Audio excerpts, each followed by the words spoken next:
فيا أيها القاري به متمسكا مجلا له في كل حال مبجلا. بسم الله، الحمد لله، الصلاة والسلام على رسول الله. Assalamu alaikum wa rahmatullahi wa barakatuhu. Great to have you with us in this Tajweed podcast in the series of Makharij videos. My name is Khalid Abu Shafi' and I will be your host in this episode. And today we are going to taking to look at the a new makhraj of the makharij is Noon. The letter Noon is slightly underneath the makhraj of the Lam. So the makhraj of the Noon, it is articulated from the tip of the tongue while touching the gums of the top incisors. So it is not taking the sides of the makhraj of the tongue, the sides of the tongue as the Lam, but it takes the tip of the tongue. So in this makhraj of Noon, we realize a little bit of different than the makhraj of the Lam, as we can see that in this area where is the tip of the tongue, and we have mentioned that makhraj al-Lam uses the sides of the tongue and the air escapes from the sides, right and left side. But here, when the air comes in, the sounds stops at when the tip hits the top of the incisors behind the incisors, the top incisors, it stops the sounds there. Then the air escapes from the nostrils and the nose. So the air flows and comes through the oral cavity and moves forward. The tip of the tongue hits the behind the incisors here, and when it hits, the air of course escapes from the nostrils, and that ghunna is formed and is sounded from the nostrils and the nose. So these are some examples of Noon Sakina in the rules of Qalb, for example. So we have mentioned in a podcast, in the MP3 podcast, you can have a look at and revise them, the rules of Noon Sakina and Tanween. So every time the Noon Sakina or Tanween followed by one of the 28 letters of Arabic language, and among them is the Ba. So if a Noon Sakina followed by letter Ba, as we can see here, the Noon Sakina, it doesn't have, as you can see, any symbol of Sukun there, but it is Noon Sakina, and followed by the Ba, it changes and symbolized or substituted by the Mim. So it becomes layum badanna. So that Noon, it doesn't disappear, but actually it moves and it becomes like the Mim, layun badanna. So that Noon, as you can see, instead of saying layun and put your tip of the tongue into behind the incisors, it becomes transformed into a Mim into your lips. So layun badanna. Similarly, also min ba'di and حل بهذا البلد. These are the rules of Noon Sakina and Tanween. If it's followed by other letters of Arabic language, of course it takes another ruling. I have mentioned also in the rules of Noon Sakina and Tanween that this idgham in if it's followed, Noon Sakina followed by Yarmalun, Ya, Ra, Mim, Lam, or Waw, or Noon, then it is divided into two parts. One part, it's called the complete idgham, which is the complete insertion of the Noon followed by one of the these letters, Ra, or Lam, or Noon, or Mim. And when it is followed only by the two letters, the Noon Sakina completely disappears, as well as its quality of the ghunna. So as you can see, if we say, for example, min rabbik becomes mir rabbik, the Noon disappears completely. But for the Noon and the Mim, yes, it disappears, the Noon Sakina, but because there is another noon and meme if it's joined with another noon and meme. So if we say, for example, min nabiyyin, min naba'in, so you say min nabiyyin, mimma. So the insertion will be there, the idgham will be there, and it's called also complete idgham because of the insertion in the next letter and the disappearance of the previous noon, but the other noon and the other meme has also a ghunna, then it is mentioned as idgham, complete idgham. So the ghunna exists on the second letter, not on the first one. But on the lam and ra, the ghunna disappears completely because noon in front of the ra, noon in front of the lam, it does not have any ghunna at all. It's called idgham without a ghunna. So go to the podcast and revise what I have mentioned in the previous lessons. For the ya and the waw, it's called incomplete because partially one of the ghunna part is there plus the ya. So you say man ya'mal min wal.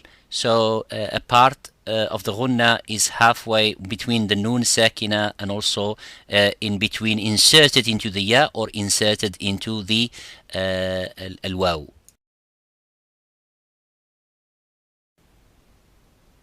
So in here we see the example of the ra. For example, this noon it becomes as silent. It doesn't have any sound.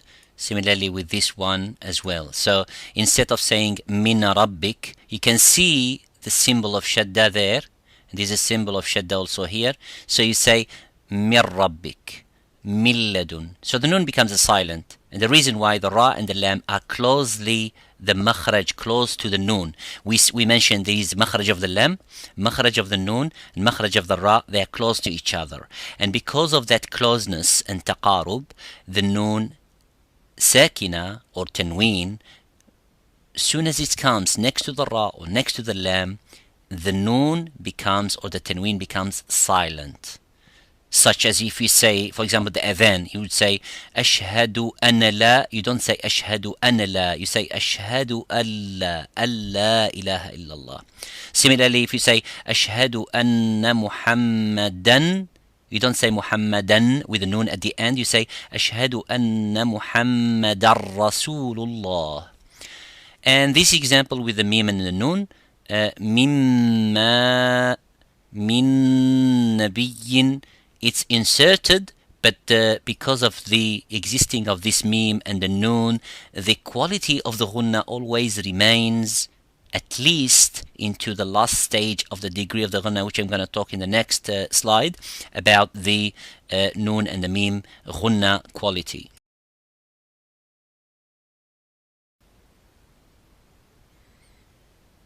I have also mentioned in the MP3 podcast that in the rules of noon sakina and tanween, whenever the noon sakina followed by one of the 15 letters, صف ذا ثنا كم جاد شخص قد سما دم طيبا زد في تقى ضع ظالما, as Imam al-Jamzuri mentions in his poetry lyric poem, that ta or tha or jim, any of them, you need to bring that, let that noon sakina close to the makhraj. Say for example, I wanted to sound the jim and say for example man jaa bil hasanati. So you would say manj. As you can see, the tongue is going into the roof of the mouth, the middle part of the tongue is going to the roof of the mouth, and say manj, manj, man jaa. So it's not going to man, you put your tongue. So that's why it's called ikhfa, is to hide the tip of the tongue, to hide that slightly the sound of the real noon apparent, to make it slightly hidden by making that ghunna and bring that part of the tongue close into its makhraj. So if I'm going to sound sin, then I should bring, say, I would say for example, shin, min sharri, minsh, close to the shin. If it's zay, close to the zay. I bring the part of the tongue, close that makhraj, make the ghunna and pronounce it. But I should not put the tip of the tongue into its real makhraj, what I have pointed at the beginning, the points of articulation.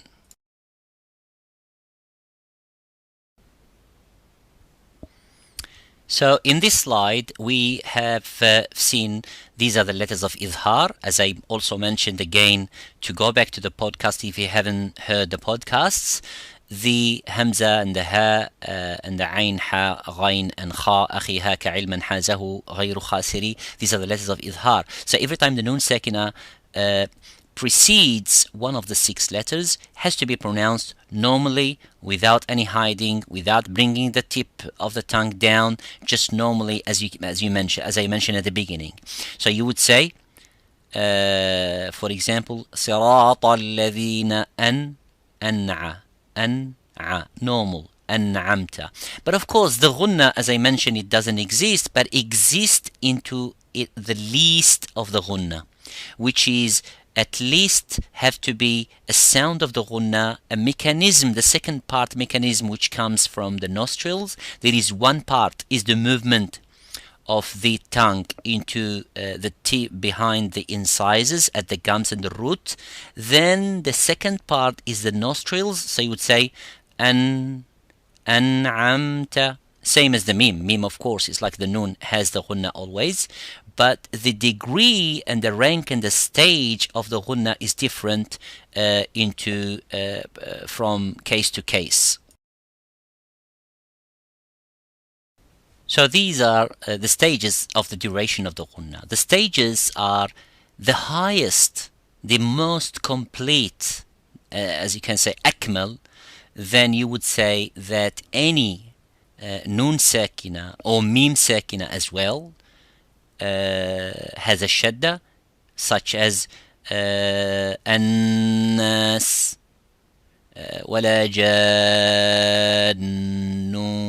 Nun with the shadda, mim with the shadda, this is the highest ghunna it could be, which is 2 counts. As you say, ba, like الألف, مد بالألف, مد بالواو, مد بالياء is 2 counts.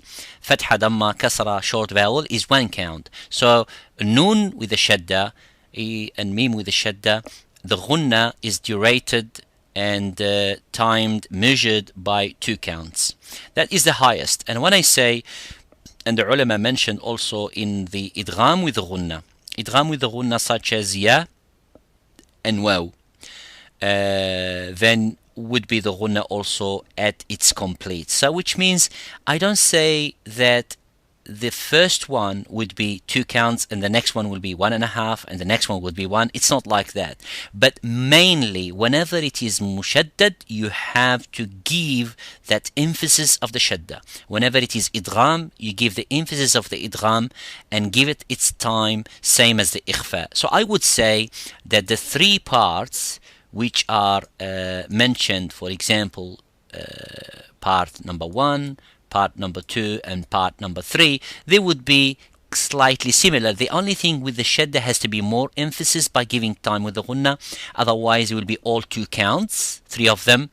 The last one is the least. Some scholars and some ulama say sukoon and short vowels are the same, but of course with the sukoon it will be more visible, so more audible. So I would say this is 4, and the 4 would be in 5 here. I think this is my mistake in making this slide. It's so the highest, the sukoon is slightly higher than a short vowel, but some scholars, as I mentioned, they make this is all 1 and this is 2, or 1, 2 and this is 3. So this is according to the sheikh who you're listening to and the qari, the way how he listens to you and the way how he judges the way you read. That's the way how he takes the evaluation and the testing of your reading.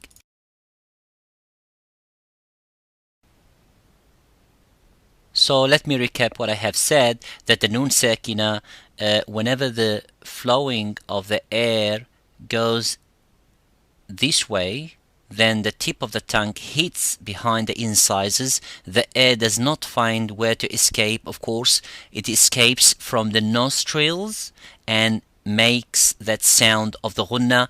And this is the mechanism, which is first part of the nun. Has to be the part of the tongue has to hit the roof of the mouth, which is just behind the incisors, the tip of the tongue. Then the second part of the mechanism have to be the sound produced by the nostrils. Jazakumullahu khairan for listening. Assalamu alaikum wa rahmatullahi wa barakatuh. هنيئا مريئا والداك عليهما ملابس أنوار من التاج والحلى